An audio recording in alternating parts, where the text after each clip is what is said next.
আসসালামু আলাইকুম। কি অদ্ভুত আমাদের জীবন।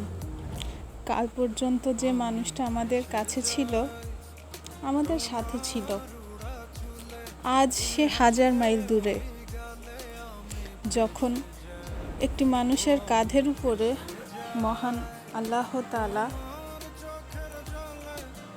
5টি মানুষের রিজিকের দায়িত্ব দেন, তখন ইচ্ছা না থাকলেও দূরে যেতে হয়, মনের বিপক্ষে গিয়ে। সে বাড়ি থেকে যাওয়ার সময় তার চোখ দুইটা দিয়ে ছলছল করে পানি পড়েছে, কিন্তু কি আর করা যাবে। সে দূরে না গেলে যে আমরা ভালো থাকবো না। আমাদেরকে ভালো রাখার জন্যই না তার এত পরিশ্রম। ভালো থেকো তুমি, আমরা সব সময় ভালো থাকবো। আল্লাহ হাফিজ।